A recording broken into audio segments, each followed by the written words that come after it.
The Boss in the Sauce Show. Boss in the Sauce Show. Boss in the Sauce Show. Boss in the Sauce Show. Here we go.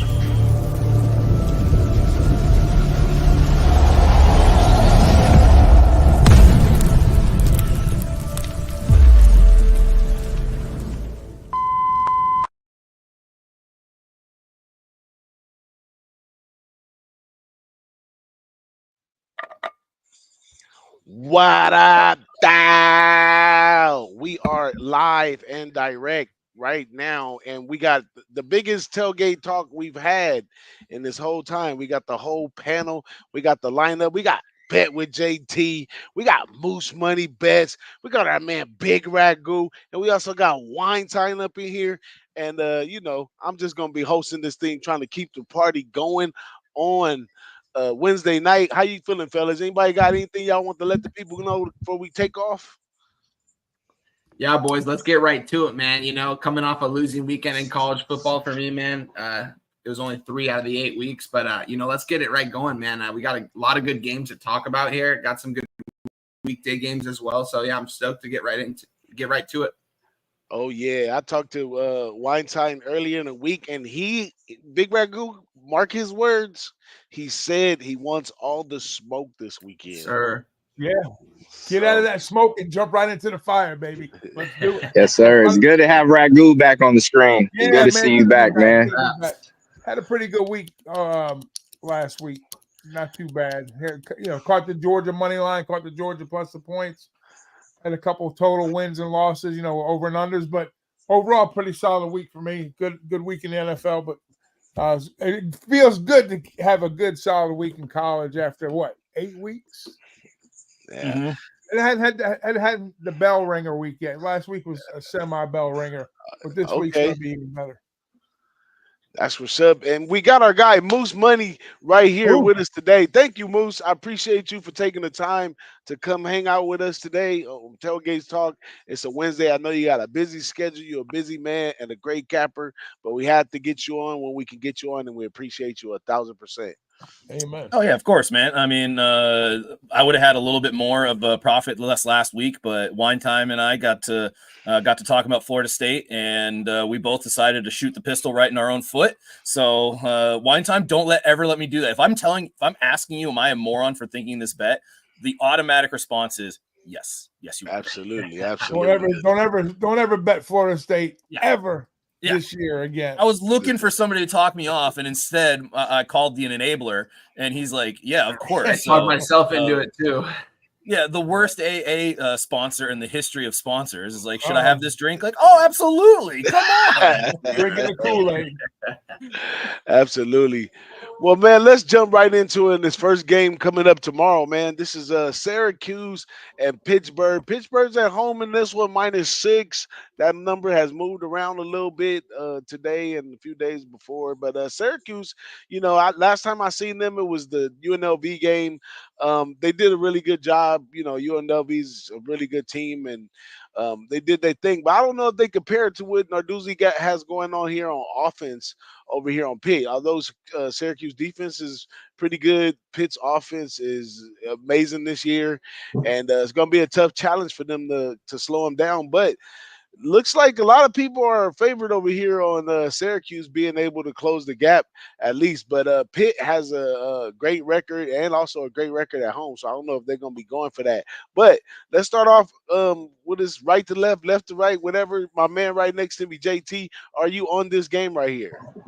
Yes, I'm on this game. I'm going to keep it short and sweet. Starting with the injuries, we have Pena's hurt. Their wide receiver is questionable with a lower body injury. He's targeted 8 to 9 times a game, 7 receptions for 76 yards a game. Also with Syracuse, they ranked second and third down defense, third and first down, second in pass yards. Both teams can score. Like you said, Pittsburgh does have a good offense. Syracuse also has some weapons as well. If you look at each of their games, they're scoring down there in every quarter.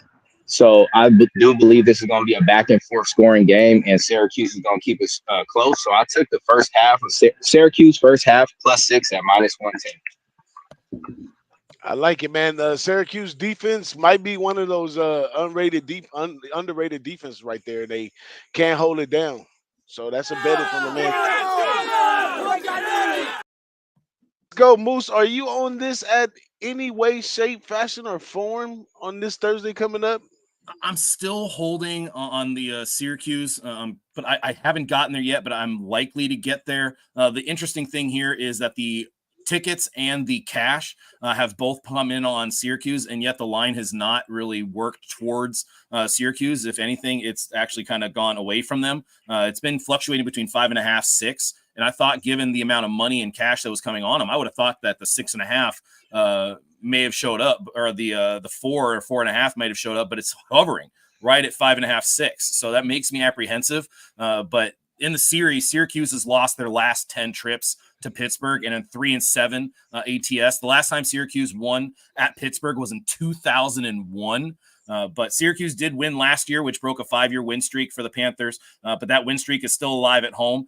Pitt under Narduzzi, 12-7 straight up, coming off of a bye. Narduzzi has been very good in conference, going 46-32 straight up, 43-34-1 ATS. But I mean, this is really, I think this is going to come down to what you see from the quarterbacks. Kyle McCord, coming up from Ohio State, has been fantastic, and Eli Holstein has been one of the better freshmen in the country. So, one question I have is, will the Pitt pass rush be able to get to McCord?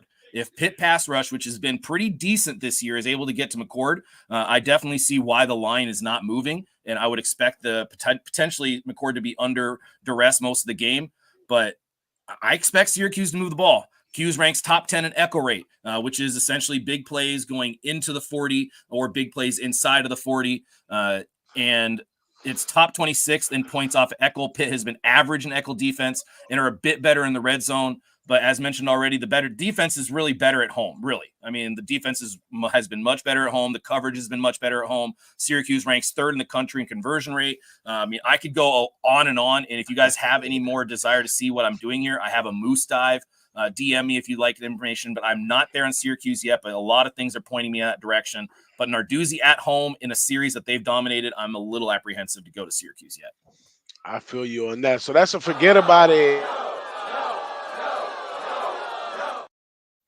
Next up, Big Ragu. You did a few things with Pitt, here and there throughout the days. You had a good look on them. I don't know. What do you feel about this one?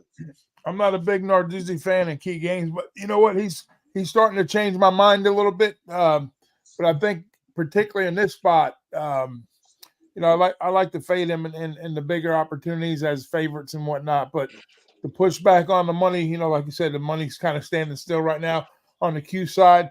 And I'm a big fan of McCord, what he's doing over there. Every time, it seems like when they get the big-name quarterbacks, they rise to the occasion. They go back through the years with this program as a whole. But it's not a fade spot, but I do like the Q side here, especially early on. If you look at Pitt's defensive numbers, they're towards the bottom. I mean, the low numbers, like the high 120s in first quarter points allowed. They're giving up better than a touchdown, so that tells me Pitt's very live right out of the gate here. So I'm probably going to double up. I'm going to be on Cuse on the first quarter, first half. I think points are fireworks. The number shows that. And Syracuse is going to get their share. And if it's more than a one-score game, I think it's going to – we can look at a live dog here, possibly outright win Syracuse. There we go right there. Now, wine time. Go ahead and clean this up one. You on this one for this break? I'm gonna make this short and sweet for you guys. Kyle McCord is 16-2 as a starting quarterback in the last 2 years. This guy knows how to win ball games. We saw them UNLV. We saw them hang tight with them until the very end, and they ended up winning that game outright. They have that loss at home to Stanford. That just seemed like a very much Stanford spot. Pitt, on the other hand, 6-0. They're a ranked team coming into this one. Might be the hardest test so far for Pitt this season. It is at Pitt, though. Don't get me wrong. The fans are going to be rocking out for this one. I had low expectations. I did not think they were going to be ranked at this part of the season for Pitt. So with that being said, I have nothing on this game, but I would only lean towards Syracuse and Kyle McCord. I feel you on that. Well, I haven't got to the window with anything yet, but I really I'm looking to hit the under on this one. It's one of those situations. It's a Thursday. It might be a situation where you get two teams too similar that be able to, one's good on running, one good on passing. The defense are pretty much the same. Hopefully we get a chess match. Plus it's a history between the two, and we could get underneath that 61.5. So I will be looking for an under in that one, fellas. Let's keep it going. Next up, this is another very exciting game right here out the ACC. Louisville at BC. Now, both of these defenses over here have problems with mobile quarterbacks, and they're both going to be facing quarterbacks that can get around a little bit. Now, Louisville offense looked plush, even despite the loss to Miami. But Castiello, whatever his name is, at BC, the quarterback, he can move around, but they've been kind of limited in his feet a little bit and relying more on his arm and the running game. So he hasn't got to get loose yet. But I don't know. 7's a big number between these two. This game, just looking at it, from the beginning, is like, wow, that's going to be like come down to a field goal or something like that. But also got hints of an over to me because I think they get past both each other's defense and get some points on the board. But haven't got to the window where any of these either. Let's start all the way from the wide side with my man Weinstein on this one and come back the other way. Go ahead, Weinstein. Yeah, man. Take a look at this Louisville team. I'm a big fan of their head coach. Been this whole entire season. I mean, they're sitting here at a 4-3 record, guys. I mean, look at their 3 losses. One loss to Miami last week in a very close ball game. They lost to its SMU team that's very good right now. Lost to a Notre Dame team that's also really good right now. 3 very valuable losses. This team has been in every single ball game this season. Boston College, on the other hand, coming in, they grabbed Bill O'Brien from the NFL, brought in an NFL-type staff. I like what they're doing over there with the defense. And on offense, they move the ball very, very slowly, take burning time off the clock. They got smacked in that last game against Virginia Tech. Virginia Tech had a lot of turnovers in that second half. I believe Kyron Jones had 2 straight turnovers. I thought it was 3, but I think it was just 2 that resulted in touchdowns for Boston College. That's the only reason they were able to get on the scoreboard in that one. Louisville's going to take care of business in this one, guys. I haven't gotten to the window on this one yet, but I could only lean Louisville in the over because I think Louisville's going to be able to score at will here. They've had a very difficult schedule so far to start the season. I think they're going to get better throughout. Give me Louisville -7. Louisville -7 for my man Weinstein. That is definitely a bet it.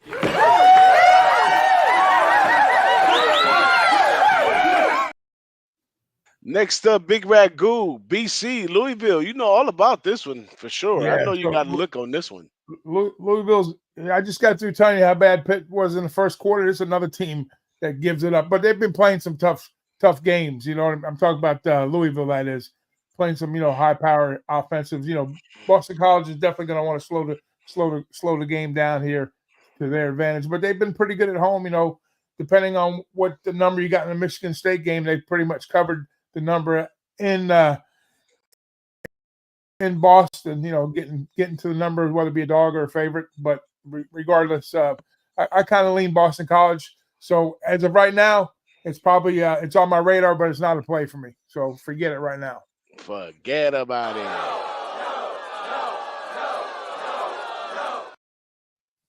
Let's go, Moose. You got a sermon for us on this one?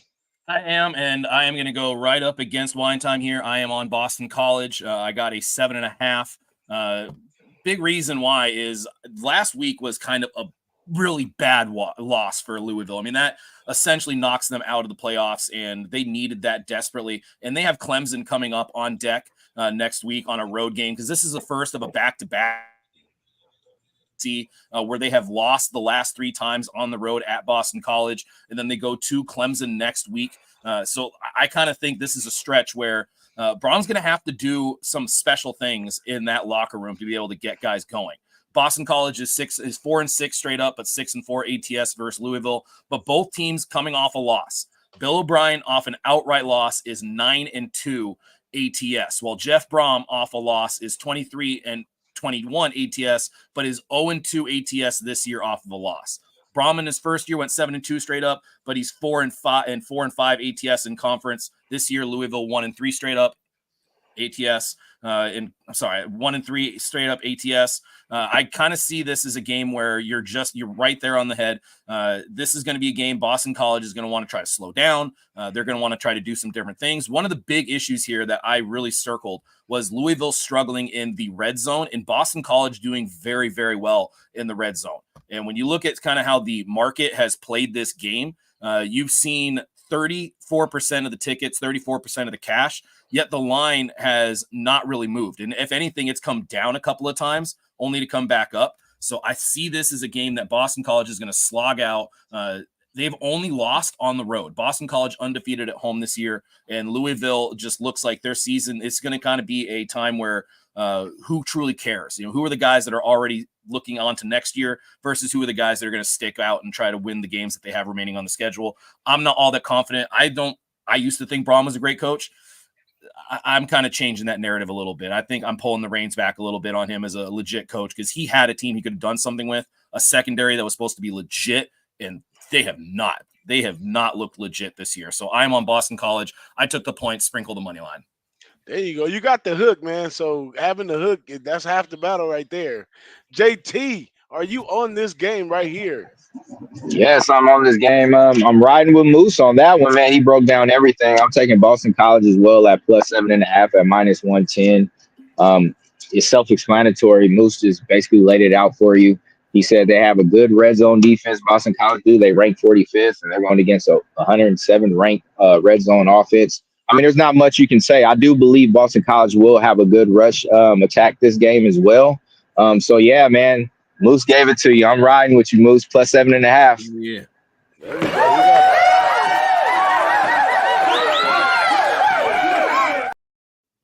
We got to call that a show play right there. We got a little head-to-head. We got a little over here, But, y'all got the hook in your pocket, so you're doing good. Hey, Tyler Chow's still trying to win ball games here, guys. This guy's trying to get to the NFL. He's still going to try to go out there and ball out. I know that. You mean the CFL? CFL?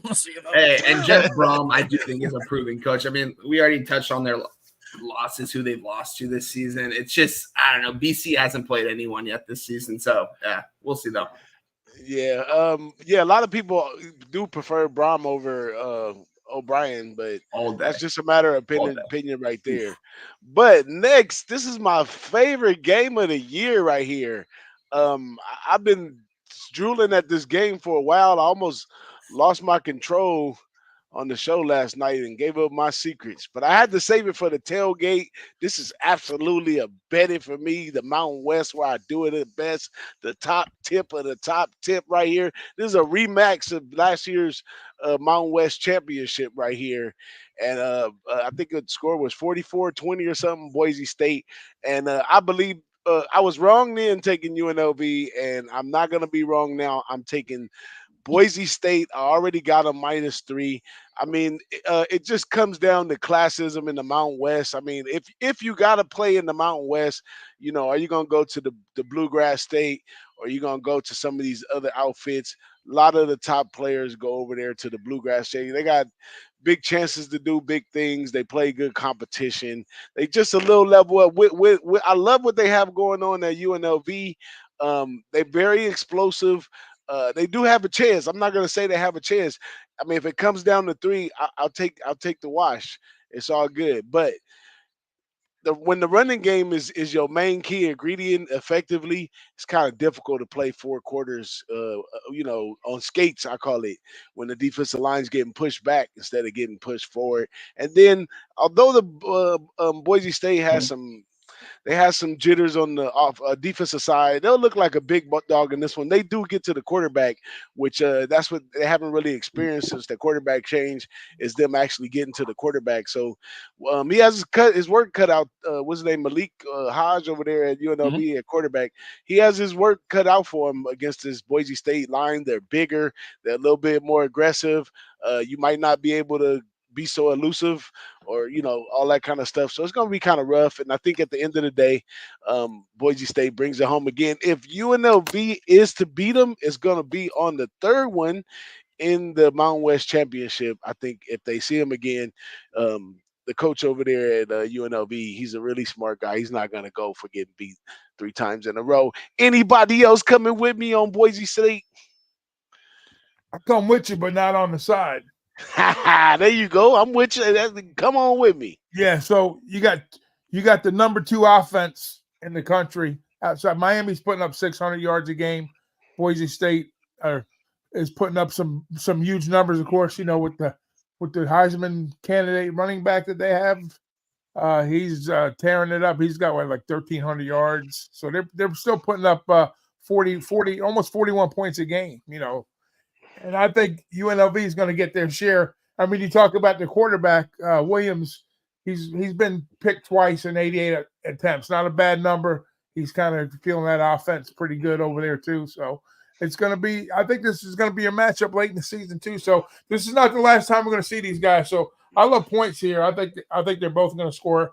I don't normally when we get 2 high scoring teams we look under, but I think this is one of them teams. One of these rivalries we're going to see often moving forward, with the realignments and stuff. So put me on the over here, guys. 66.5 is a tall number, but I think they get there. I think we see close to 80 points in this game. 100%, 100%, Doc. I completely agree on that total in this one. I think it's high for a reason, guys. Right now it's at 64.5. I definitely like the over in this spot. UNLV's been able to score at will, and Boise's been able to score at will, and Boise hasn't been able to stop pretty much anyone this entire season. This total's high for a reason. Yeah, give me the over in this one, guys. This is hitting 70. This is hitting 80. That Utah State game, we touched on it last week. Oh how my high God. the total that Oh was. my God. I'm so glad I took that over. Easy money, I mean, when you see a total that high, it's going over for a reason. And this one's going to go over. This is going to hit 70 or 80, like you said, Doc. So, this is a bet over for me. Yeah, I like to say they put it that high because they couldn't put it no higher because they knew it was going way over. But anybody else want some of this Mountain West right here? Let's go for it, Moose. I know you got something good to tell me. Hey, we riding on this one, big boss. Boise State, let's go. I am right there with you. Really, I'll keep it simple. I mean, if you, like I mentioned earlier, I have a whole dive on this that I went deep. I went to the deep end, Mariana Trench type style. But it comes down to Boise State legitimately has their playoff chances still alive. They can run the table and they can make it. And I don't really like talking conspiracy theory. I don't believe this at all. But the conspiracy theorist does think that they want Ashton Genty in the playoffs. They want to be able to show him and say, like, look at this amazing running back that is at a Mountain West Conference team that is one of the best players in the country. Like I feel like that narrative wants to be pushed just so they can kind of spit in the face of the NIL deals that are out there where you see guys rolling up to practice in their Lambos. But really, this comes down to what I think is going to happen in the red zone. UNLV has not been great in the red zone. They have been fine, but they have not been great. And Boise State hasn't been great either. But if you're talking about a team that this means significantly more to, I kind of think that this is going to be the Boise State side. All that being said, I actually do have an inside source at UNLV. One of my coworkers, his son actually plays on UNLV. And I mentioned this as like, kind of think you guys, this game might not be as big to you as like, no, like this game is going to be massive. But the feelings before the game change when the game starts. And I think Boise State is absolutely the better team. So give me Boise State here. I got the -3. I think this is going to be a public AF. It's going to go up through the roof. And you're going to see probably 3.5, 4.5 in no time. And if it's not, I might be a little worried. But big boss, we riding. Let's go. JT, are you doing some Mountain West? Well, I'm gonna tell that over. If it's at 64 still, I'm gonna hop in the truck since there's no room in the cab, and I'm gonna ride with you guys, man. Let's do that. And I like the over too. I mean, I can see both of these teams.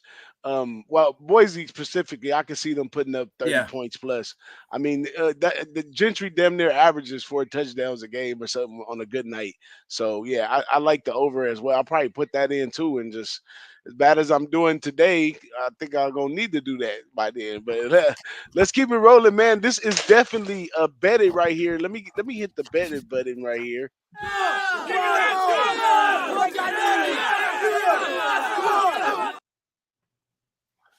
Next up, this is kind of a boo-boo game right here, man, but it must be played on a Friday night right here. It's nasty. You got a USC team just been coming up short, and you got a Rutgers team that started off 4-0, and they didn't turn their tables upside down. injuries on both sides and travel for Rutgers and a half. The books come out with a 14 and a half with USC at home. I don't know. I'm staying far away from this game, even though taking those points with Rutgers sounds really good because Rutgers been playing a good defense, but they have some injuries on that defense as well. And the speed and talent that they have at USC at wideout and quarterback, they could actually cover that. So I don't want to be disappointed. I'm going to be so happy about Boise State winning. I'm going to just totally ignore this game. Anybody got something on this one? Yeah, guys. I don't have an official play in this one, but USC coming off some crushing losses, man. We talked about it on the show, guys. I told Doc and Boss on Saturday if Lincoln Riley loses to Maryland, he should be fired on that field. Obviously, it didn't happen, but they did lose that game. With that being said, man, yeah, this USC team is looking dead right now. A lot of these guys are sitting out. Rutgers on the other side are very hurt right now on the defensive side of the football as well. We saw that last week against UCLA. This Rutgers team is slowly falling apart along with this USC team. I want nothing a part of this game, guys. Do I think USC can blow these guys out of the water at home? 100%. But at the same time, they haven't proven to me at all, other than that first game against LSU at Allegiant Stadium, that they're actually a team that can play all four quarters and play the last 2 minutes of a game. So this is a pass. Nah. Yeah, I mean, I do have one look here that I think is worthwhile. I mean, you already mentioned the conference. Both teams in the conference, horrible. As soon as conference play started, just way down the toilet. And it's a little more surprising for USC than it is for Rutgers. But I'm kind of looking at Woody Marks' rushing props here. Since conference play has started, he's averaged about 21 rushes per game. And even though you see Rutgers has looked decent, like they've been they've graded pretty well, like in terms of PFF grades, they've graded pretty well, but statistically they've been very poor. I mean, you just saw Wisconsin just run all over them like it was Zach Hampel trying to go get a home run ball and you were a little kid in front of him. And I kind of see that happening here. Woody Marks has been fantastic. He's kind of one of those undersung players that I'm not sure what his transfer eligibility is. I'm not sure where he is, junior, senior, but if he's available and he's in the transfer portal, I wouldn't be surprised to see him go to a big-time SEC school. I wouldn't be surprised to see him make a much bigger name for himself, getting away from whatever is going on in Hollywood right now. But I think a Woody Marks rush prop here is doable. It's just Rutgers going at a slow pace. And one thing, the left guard for Rutgers, as soon as he got hurt, like I'm talking like immediately, the run game for Rutgers just went right down the tubes. I mean, almost immediately, as soon as he got hurt against Washington, you saw that rushing offense look completely different. Yeah, I feel you. Anybody got any last words on this dead as a doornail game? No, man, I didn't bet this game. Just a travel info for Rutgers. This is their first trip out west. Maybe I read some articles about adjusting for time. I guess it's an earlier start too, isn't it? What time's that game start out there? 11 o'clock, I think, West Coast your time. No, this is a Friday. This is a Friday game. Oh, it's a Friday game. Okay, my bad. So this is a Friday game. 8 o'clock East, guys. 8 o'clock on the West Coast. That's 11 o'clock on the East Coast. It's an 8 o'clock. Seriously, it's 8 o'clock over here. Holy shit! USC's doing everything they can. Guys, on Friday night, USC is playing at home. Dodgers are playing game 1 at home, and the Lakers are playing at home. Wow. Triple threat. I put off will be this leaving game. my house all day that day. USC, this has got to be one game that they have to win, right? They're 1-4 in the Big Ten right now. So, I thought that last week too, Doc. We talked about it. I was like, dude, they got to win this game, right? I think the travel is starting to catch up to these kids early on. They're it's not got used to making right? these East Coast trips. So now they come back home to the confines of LA. What does it mean with the number? I mean, the numbers, you're talking 14.5, but usually these are the kind of spots I like to back Rutgers, but I think they've got some major struggles going on too. But like I said, they got a little bit better record than USC. They got the same amount of wins in conference. So I don't want no part of this game as far as the number goes. And Schiano is better off a loss than Riley. Riley is very bad off a loss. Schiano's much better. Yeah, so let's forget about it.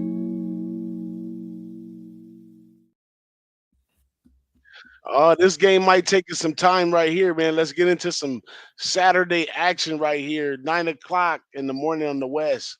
We got Washington at Indiana.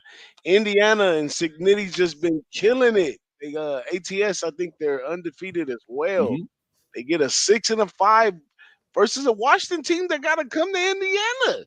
So I think that number should have been a little bit higher. I think they just wanted to try to do something to bring some money in on both sides. But I think we're gonna be on the same train, even though the quarterback broke his thumb and not gonna be playing. The backup did great.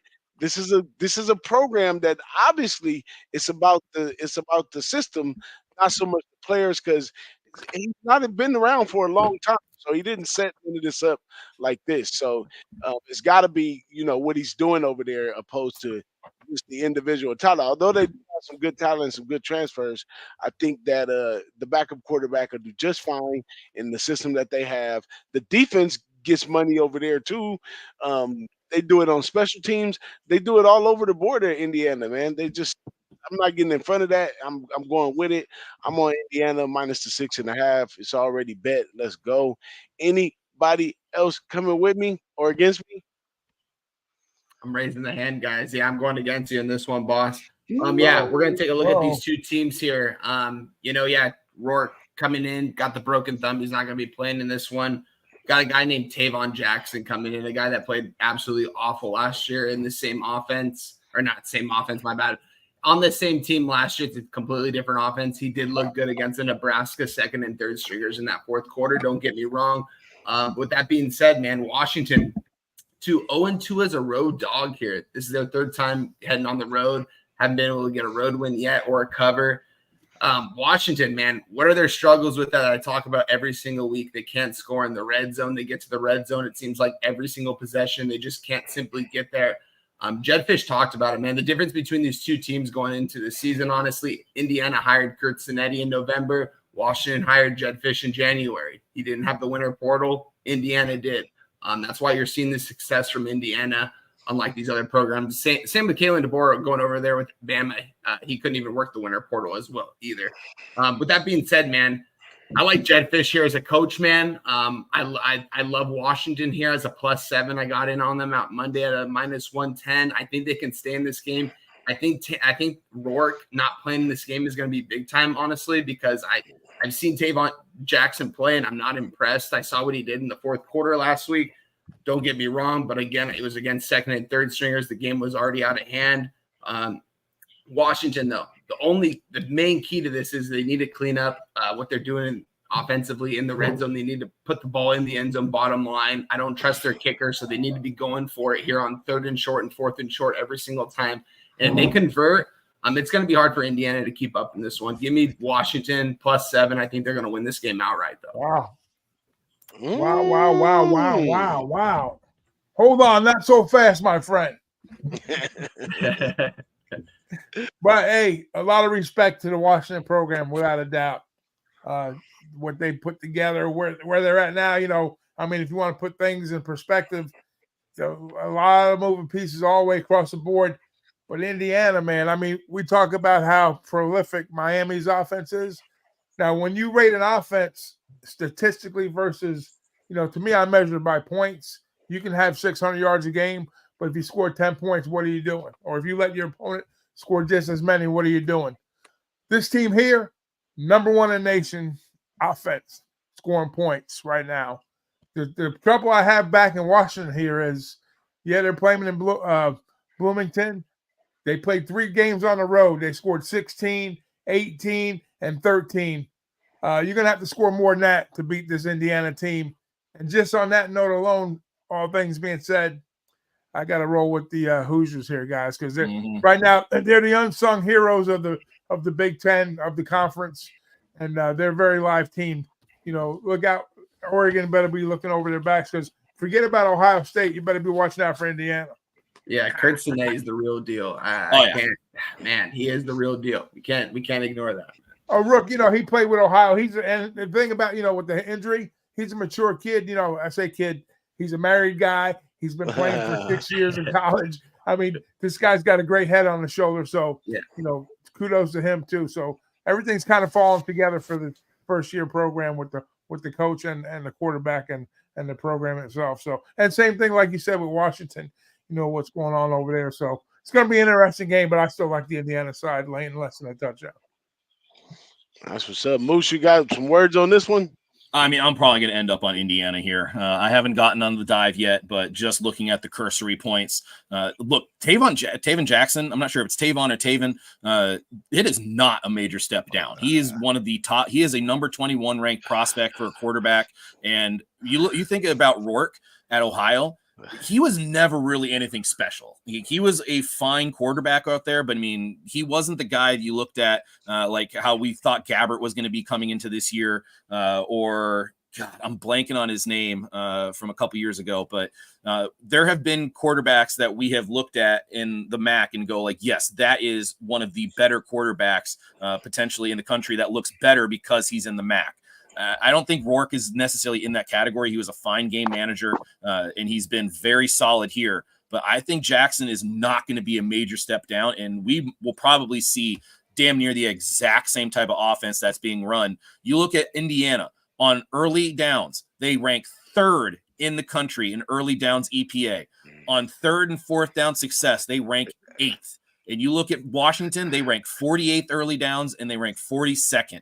On third and fourth downs. And this is where this game is going to be won because you flip the script, and on defense, Indiana, 12th on defense, early downs EPA, 10th on third and fourth down success. Washington has been good on early downs, but on late downs, they rank 85th in the country. And I think that's where this game is going to be lost, especially a Washington team that has struggled with penalties. I'm not there yet. I will likely probably get there, but I'm not going to say too likely, but Indiana is the only side I'm going to bet here. I've been fading Washington. Big Boss, remember me talking about this early in the year. I said Washington was going to be one of my fades, and they have been. And I'm probably going to be right back to the fade train on this. Absolutely. My man Justin said he's going to be on Wine Time side, but he's going to hurry up and go bet it before he changes his mind from the show. JT, you got something for him?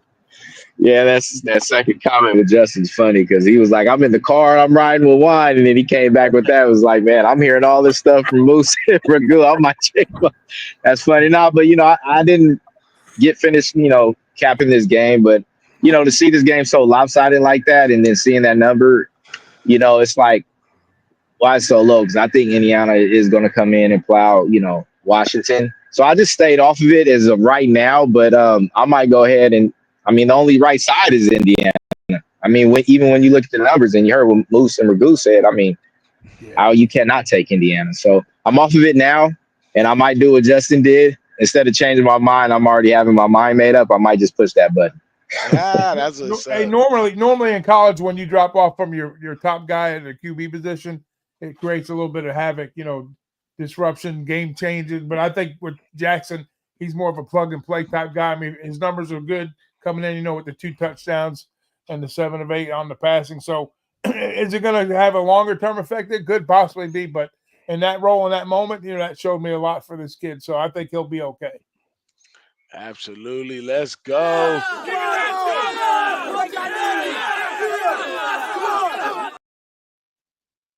Right back in the fire. This game, everybody has an opinion on this game right here. This BYU team has been way impressive, and this UCF team has been under where we thought they were going to be. But a lot of these games is just by a small margin. Now, I think I got this backwards. Does BYU play at UCF or is it the other way around?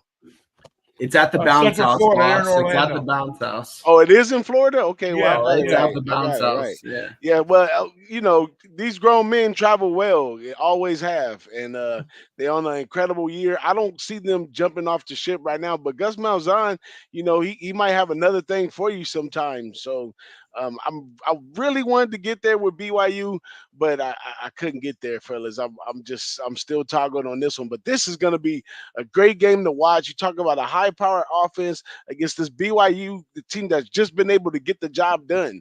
That's it.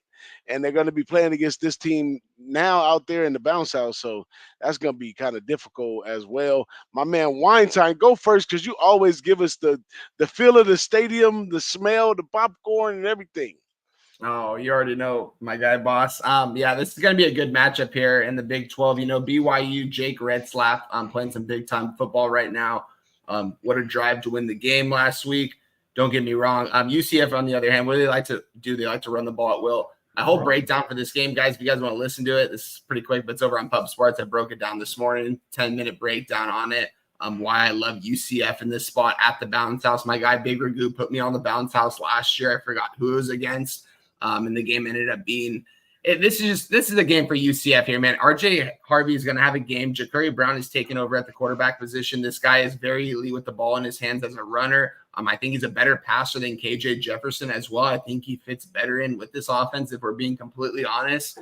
Look for him to get off in this game on the run game, and also in the pass game. But also, BYU secondary has been elite this year. We saw some holes in their game last week, though, especially against Ollie Gordon. And they're going to play a similar running back in Harvey here, who I think is one of the better running backs in college football as well. UCF's going to take care of business, guys. We're going to see on the opening drive in this game, BYU is going to fumble it. UCF's going to take it in for a touchdown. There's going to be a punt return for a touchdown for UCF. This game's going to be 28-0 going into half.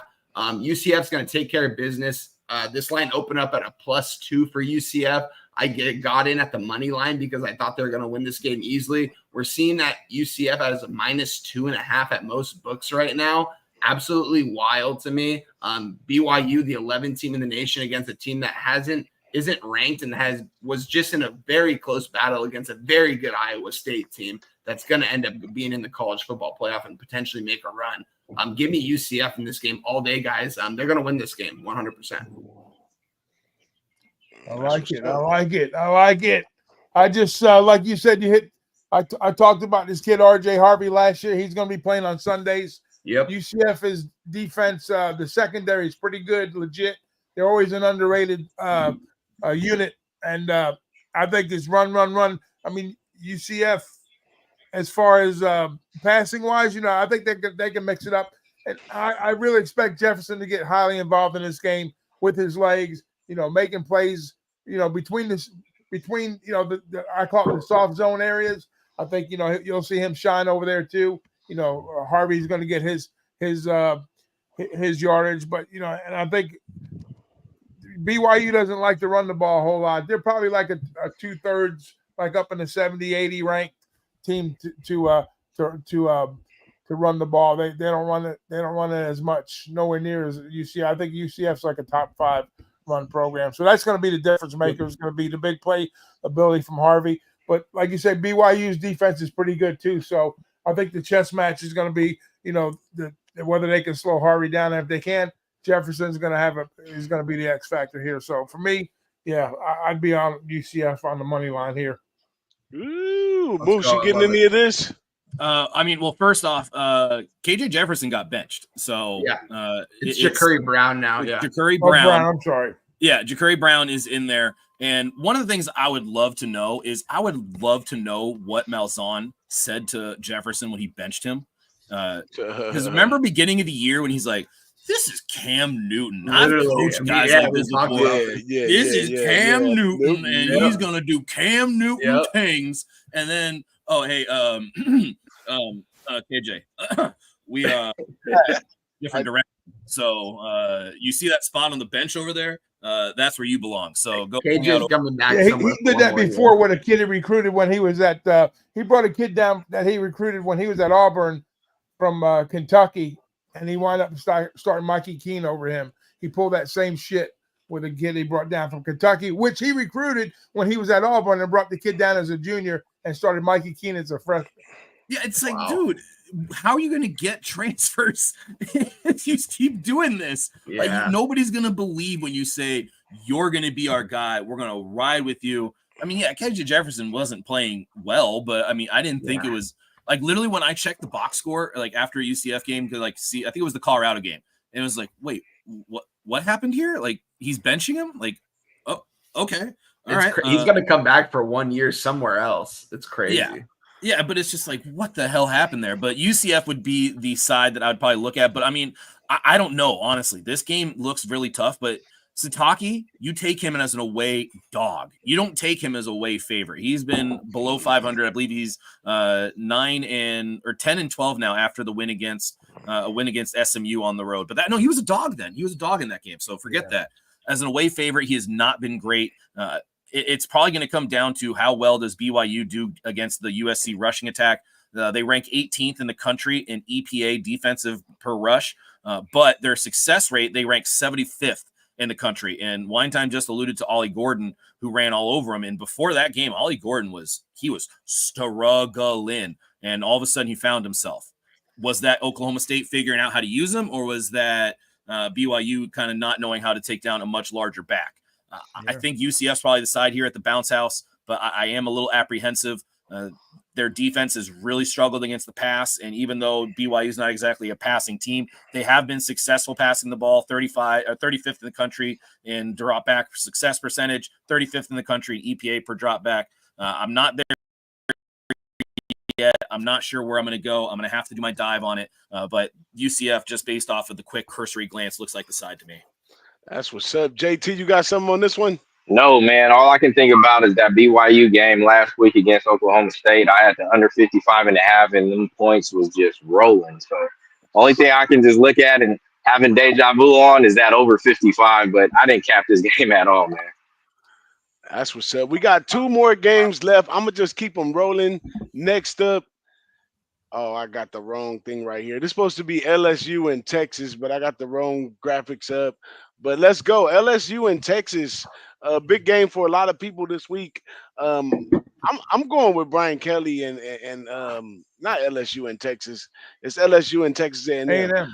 I'm going with Brian Kelly over Elks. You know, Elks come from under Brian Kelly's tree.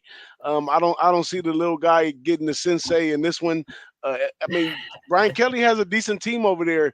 It's just he's doing the same thing he does all the time. He puts the players in position to win, and then they kind of lose it, and he loses games that he probably should win. And this one right here, though, I'm taking LSU. In this one, this Texas A&M team, they have been doing a little progress these last couple weeks, but I don't see their heart as being. I don't see them that ready yet. So I think LSU, they might try to make a stride for the playoffs some way somehow. So I think if they keep winning right here, this will be a good win for LSU. Anybody else touching this game? Yeah, I might get on it. I might get on it, Moose. Get on it. I'm looking more at the under here. The side is really tough for me. The only side I'd bet would be Texas A&M, but I mean, I'm very apprehensive for exactly what Big Boss said. I mean, this is Elko coming off of the Kelly tree, and it's very tough. We've seen it with the Saban tree. It is tough to beat it's tough to beat the roots you came from. No one pun intended. But the underdog in this game is 3-0-1 ATS in the last 4 games. But here's kind of the crazy stat: is in the last 7 games, the home team has won each one of them, and I was kind of shocked to hear that. The over has hit in this game the last 3 times with an average of 62 points per game. But when I was looking at this, Texas A&M defense they're legit. They have not allowed more than 24 points this year, and they've played Notre Dame. They've played, a super mid AF Missouri team, but I'm not sure exactly how much better LSU is than, the Notre Dame and Missouri. I definitely think they're better. I think they're a much better offense, but in terms of the quantifiable kind of their stats and everything like that, Nussmeier has been fine. I've faded him in the past, but I am not still, as much as he's beaten me already this year, I'm still not 100% sold on him, especially an A&M pass rush that has really been successful. And this might come down to, can LSU protect Nussmeier long enough? Because Nussmeier in a clean pocket has a very good QBR, but Nussmeier in a messy pocket, a dirty pocket, a compacted pocket has been much worse. And that's kind of where I'm looking at. I think the LSU defense has been surprisingly better, especially since the second half of South Carolina. And A&M's offense, this is kind of the crazy stat, if I can find it really quickly. In the first 4 games, or the first 6 games, oh my goodness, where was it? In the first few games, Texas A&M had a combined points of like 66 points. In the last 2 games, they've gotten 77. I think we see regression to the mean. I think this is more of a low-scoring game, which is what we've seen from Texas A&M for the most part of the year. And I would say under here. Haven't gotten to the window yet, but that's the only way I'm looking here. Anybody else want some of this one before we get the last game of the night? Yes, sir. You already know I'm on this one, guys. I hate to be on the opposite side of you, boss, but I'm on the A&M side in this one. I think Kyle Field's going to be an electric environment in this spot. A&M, they like to run the ball 62% of the time. That's 11th in the nation. LSU throws the ball 60%. That's top 10 in the nation as well. It's 9 in the nation. I think what Texas A&M is going to want to do, Connor Wigman, man, he can make the big time throws when you ask him to. He's more of a game time manager. They also got a really good running back over there in Le'Veon Moss, man. This guy's been a monster this season. He's got every tool in the shed to be really good. He's good with the ball in his hands. LSU, on the other hand, man, they give the explosive plays, and A&M doesn't really make the explosive plays, but I think A&M is going to burn the clock in a lot of these situations, and they're going to try to take time off the clock to win this game. That's the only way to win. We touched on, you guys already touched on Mike Elko being off the Brian Kelly tree. I think this is a big game for A&M, though, especially being at home. If this was at LSU, I would have a completely different thought on this game, but I'm on the A&M side. I'm on the money line. I think they get them outright. I'm not going to take the -2.5, -3. I'm just going to take the money line -135 in a game. I think they're going to win if Connor Wigman can stay away from the turnovers. Let's go. There it is right there. Any final words for this one from anybody before we go over to the last one? I haven't made an official play, but I lean LSU here, guys. All LSU does is put out top receivers every year in and out. They got another one this year. They got a tight end to boot. They got a running game. Kelly in the big moment. As a dog, it's kind of hard to the coaching lineage like you were talking about. So, but A&M's got revenge in their mind because they took care of business, and like you said, the home and homes numbers here is kind of favors LSU A&M. Playing in College Station here. So I lean LSU to kind of buck the system a little bit given the circumstances, but respect to what both programs are doing right now. And you got a pretty good matchup, with playoff implications here too. Don't forget. So, winner this. I think they both got one loss, and they're both burning a little bit of cash. I think if you're back in A&M, you lost a few more games ATS versus a number than LSU here. But the bigger picture here is playoff implications with 2 losses. So we'll see what happens. Should be a barn burner for sure. I love it. I love it. I love it. I love it. And I think Brian Kelly probably gave Freeman the combination to Texas A&M early in the year. I'm pretty sure they talked about it, and he probably still has the combination to him. So I think Brian Kelly with his troops might even do a better job at get a little return whisper back in his ear, right? Yeah. So let's move on into this last one, man. I don't want to hold everybody too late. Let me get this banner down. This one, I put this one up here just for you, Big Ragu, because I'm taking this game damn near blindly on Big Ragu's look on Colorado that I've been cashing for the last 2 weeks. Even in his absence, I cashed it twice, and that's Colorado first quarter. I'm in there off top. It's just me, JT, and Wine. We watched them do it week in, win out, and I don't understand why we're not putting the whole tribe together for this one, because I think if you go back in the records, they've been winning the first quarter in every game. Yeah, so stick with it. Stick with it. We got. I'm a fan. I'm a fan. Last year, with all the hoopla with Dion early on, after they won those couple games, they beat Nebraska early. They kind of faltered. Nobody even give, not that they didn't give a damn about it no more, but, they lost their luster. But you know what? Respect to what he's done this year, because they're doing it defensively too now. We know about Travis. We know about Shador. We know the whole 9, with those two. But you got to give them credit for what they've done. They've stepped up in a bigger conference, and they're getting some wins, and they're getting some covers, and they're making better some money. So shout out to Dion. I can't wait till you get to Tallahassee, my guy. Yeah, and we was cashing some Dion plays back when he was in the FCS with those unders in the second year, because everybody thought that they were such a big, offensive heavy team, and it was his real thing was his defense was lining it up for him. So something's going on. Something's in the Kool-Aid right now. On 40 players in the portal this year. Dion 40. Yeah, so something that first quarter motivation is definitely working, and somehow, as long as Travis Hunter is playing, I'm with it. Let's go. But I'm on that one. Anybody else got anything on this Colorado? I see you got the buff half moves. I guess you got to take us home. I mean, look, this is one of my 3 teams. It's CU, SDSU, and Navy. Those are the 3 teams that I got in my back pocket since I don't have any NFL teams since, fuck Spanos. And I am convinced that this is probably Prime's last year at CU. He is going to be going to Tallahassee. He loses Hunter to the NFL. Shador's gone. I even think Shiloh is gone as well. So Yeah. this is going to be the time that he leaves. And I'm not going to go too much into the cap. I want to just talk about one thing really quick.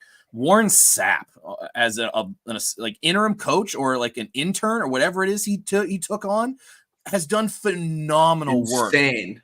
Dude, he has been so good with that defensive line, because if you saw what happened in week 1 against FCS North, who gives a shit, and they have looked so much better as the 100%. season's gone on, and they don't talk about him enough. Even in local media, they don't talk about him much at all. He is going to be a future head coach. Like, he has done so well, and I see this team continuing to improve. Their run game has improved. Sanders has looked much more composed in the pocket. He does not look to run on every single play. I like Colorado here, but Cincinnati is also a very good team. I think the over is kind of a nice little look here, because I think Sorsby is also going to get his. Xavier Henderson's likely going to get his. I think that this is probably an over game that slows down late as Colorado tries to establish their pace of play towards the end and tries to slow things down, because they did that against Arizona last week, and they did that very, very well. Yeah, I see what you're saying right there.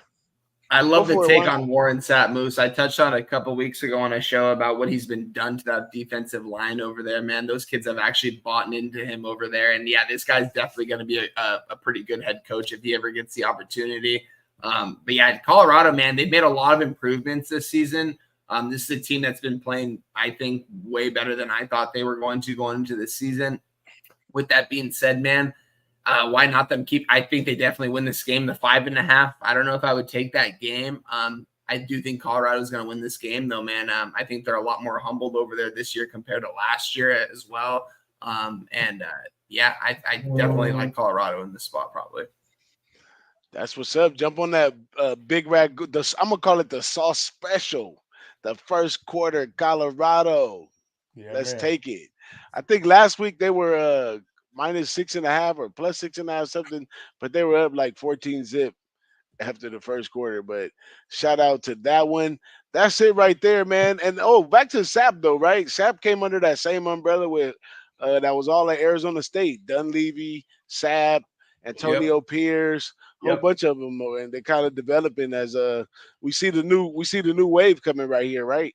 So more than likely, Sapp will be back in NFL sooner or later as a coach. But you can get that number at a -0.5 on the first quarter. Okay. I might jump on that as well, man. Yeah, I just can't trust Colorado full game or like covering that 5.5. I mean, they still have open spots in that zone defense, you know. So it might like I like that over Moose was talking about a lot, because there's no shutdown defense there. I think both teams are going to be scoring. Yeah, and boss, you've taken the last couple of games. Colorado's been the dog, right?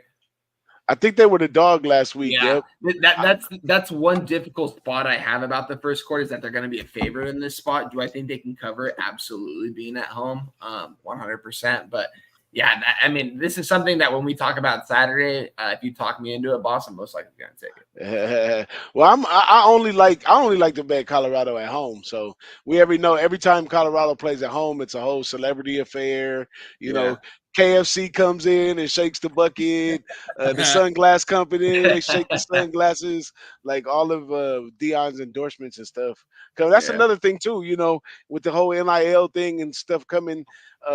People like Dion, it's a little difficult sometimes to pick up and go somewhere else because you tied into so many deals in Denver and all this different stuff. So we'll see how that works later on. But that's it. Anything you guys want to give out to these people? Moose Money Best, let them know that your show comes on right before ours on Saturdays, and then everybody needs to get over there and hop on with you and Cab and Wine Time and all the other guests. Let them know what's going on over there. Yeah, I mean, well, it sure is shit not my show. I can tell you that. It's definitely Cab's. Cab's the one that gets the paycheck for that one. You know, he just gets my knowledge, which is questionable at best. But the one thing I do want to kind of, I mean, look, I read stats. I think a lot of people can read stats, and I just have a decent ability to kind of articulate those stats, if you will. But the one thing I would like to kind of throw out there is I do have a Google Doc, a Moose Dive, that I have, and I go. I mean, I'm talking deep. I'm not sure if Wine Times will be able to look at it too much, but I mean, I go in there. I grade everything through PFF. I take what the collegefootballinsiders.com. That's Parker Fleming, and I also use the money counter that comes with the PFF subscription. So I go really deep on that. I'm really proud of how I kind of work on that. So if anybody is interested, don't hesitate to reach out with me with your DM me with your email. I will add you as a viewer. But that is my baby. That is what I work on. I put in countless hours on that thing, and I'm very happy with the product and the end result that's coming out of it. So if you're interested, DM me with your email, and I will add you as a viewer. Respect, my guy. Respect. That's awesome, man. You got to do the work. You got to do the work to get paid, right? And you're doing the work. He puts in the work, guys. I see it firsthand, man. Me and Moose talk on the weekly every single time.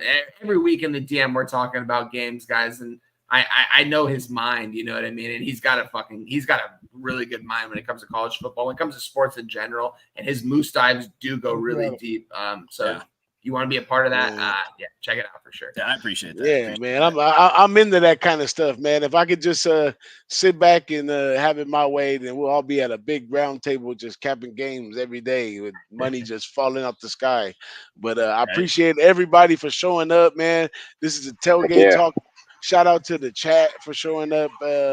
And, you know, all those that's going to be watching this on the rewind, make sure you come see us live on Saturday. The logo's bad at the bottom. It's 8 o'clock, not 8:30, but we will be there on the Boss and the Sauce Show.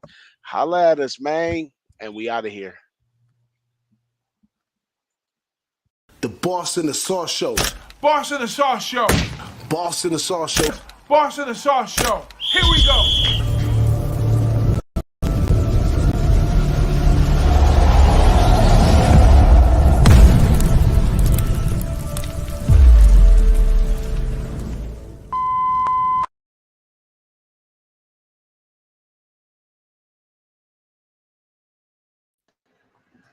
Yes, sir. All right, hey, good show, guys. Moose and JT, you guys got me off Louisville, so I'm not even gonna. I'm gonna stay. They got you. They got you off Louisville. I keep kicking them out. I'm gonna stay away from it. There you go. Yeah, man. Hey, that Cincinnati game, that's their third road game in 4 weeks. Ooh wee, man. They played back to back, and then they went back home. Now they go back out on the road. A lot of movements. I like that. Heck yeah, well, it was a pleasure being on screen with y'all fellas. I gotta jump back in here and finish up this night, and I'll see you guys Saturday morning. Yes, all right, man. All right, fellas, take care. All right, man, take it easy. All right, y'all be good. All right, good shit, guys. Good seeing you, my man. Nice seeing you, Ragu. Boss, as always. So, Yeah, please. All right, later, y'all. I'll see you guys Saturday.